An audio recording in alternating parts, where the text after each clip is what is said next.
You know, for the longest time, if you brought up UFOs, people would look at you kind of funny. It was a fringe topic, right? But something's changed. The whole conversation has shifted, moving out of the shadows and into places like Congress and even NASA. So, how did we get here? How did UAPs go from this strange mystery to a serious scientific question? Let's get into it. Okay, so our story really kicks off back in 2004, off the coast of Baja. You've got these Top Gun US Navy pilots, the best of the best, and they run into an object that just defies all explanation. It's got no wings, no visible engines, but it's pulling off moves that just shouldn't be possible. And this footage, this grainy black and white video from an F-18, it would end up being the spark that lit this whole new fire. And look, this is why the story stuck. This wasn't some blurry photo taken from a backyard. We're talking multiple expert witnesses in different planes, all seeing the same thing. And on top of that, you have sophisticated radar data from a Navy cruiser backing them all up. For the pilots who were there, this was rock solid. This was the gold standard of evidence. They knew they saw something real. But of course, almost right away, the other side of the argument pops up. And the skeptics, they weren't really questioning the pilot's eyes. They were questioning their equipment. The argument goes something like this. Look, these pilots are amazing flyers, sure, but they're not optical engineers. They were probably just tricked by a camera glitch, some kind of sensor artifact. And just like that, the battle lines for the next 20 years were drawn. So what was it about this Tic Tac thing? Why did this one blow up? Well, it wasn't just another blurry light, you know? It was this really complex event that basically forced everyone from pilots to the Pentagon to take a step back and say, whoa, okay, what's going on here? Right, so this wasn't just a quick blink and you miss it thing. This went on for days. You have it being tracked on the USS Princeton's top-of-the-line radar, you have it on infrared cameras, and you have multiple pilots looking at it with their own eyes. And the stories they told were just wild, describing it dropping tens of thousands of feet in seconds. I mean, that combination of factors just made it incredibly hard to just brush off. So yeah, this one incident just blew the doors wide open for a huge debate. And really, all the explanations kind of fall into two main buckets. You've got to understand these two sides to get the whole picture. So in one corner, you've got the mundane explanations. This is all the stuff we kind of know and understand.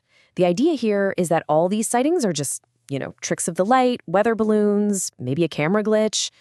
And then, in the other corner, you have the exotic stuff. This is where you get into theories about top-secret military tech, all the way up to, the classic explanation. It's from somewhere else.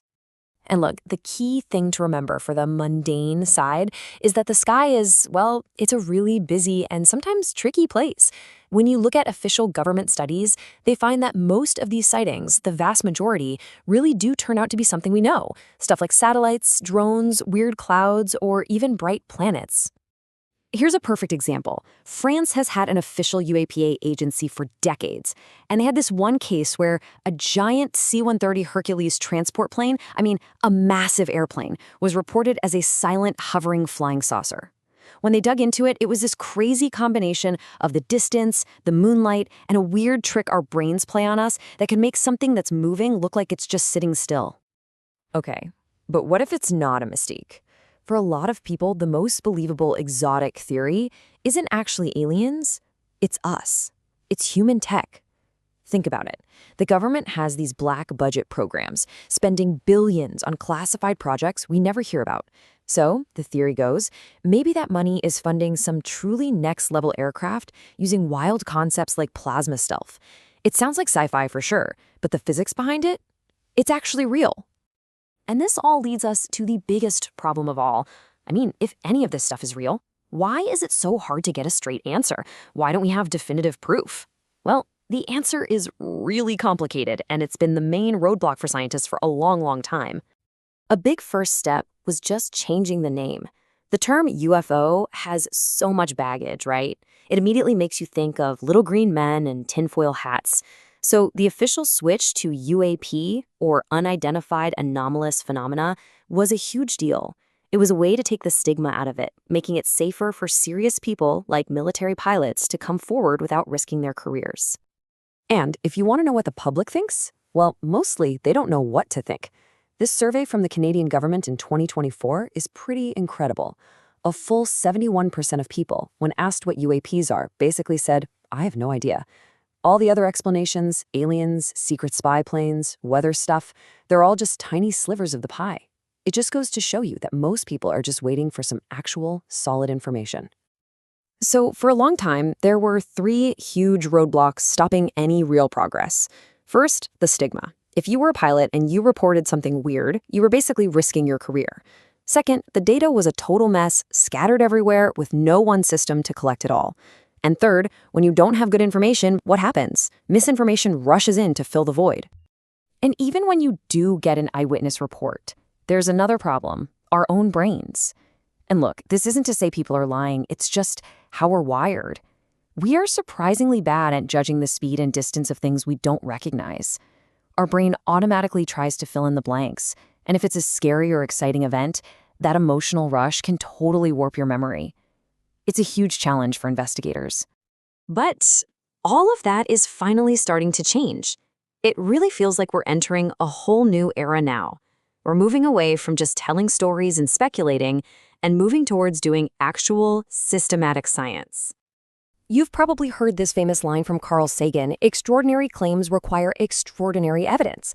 Well, that has basically become the motto for this whole new movement. The goal isn't just to believe or not believe anymore. The goal is to go out and get the extraordinary evidence. It's about finally applying real scientific discipline to a topic that's been in the shadows for way too long.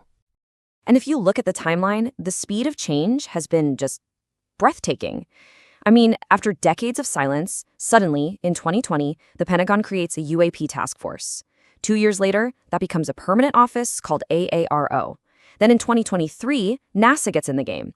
Now you've got other countries like Canada setting up their own projects. This is a massive shift. And this visual really says it all, doesn't it? We've literally gone from squinting at grainy, leaked videos to reading official, published reports from the Pentagon. The subject has moved from the realm of pure speculation to the world of actual methodology. And hey, this isn't just an American thing. France has actually been officially investigating this stuff since 1977 with their agency GEIPAN. Chile has one too, focused on air safety.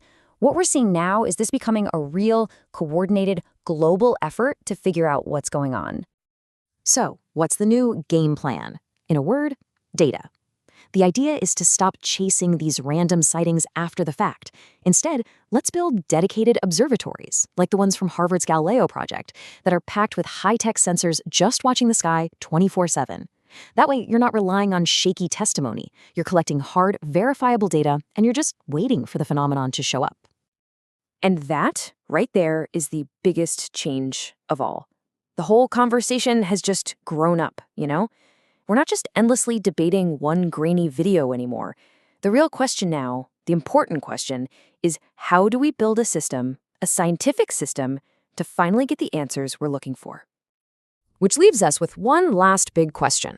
As we finally point all of our best scientific tools at the sky, what are we going to find? Is all this new effort just going to end up explaining everything away with boring, mundane answers? Or, after all this time, after all the speculation, are we on the verge of discovering something truly extraordinary? Something that changes how we see the world, and maybe even our place in it?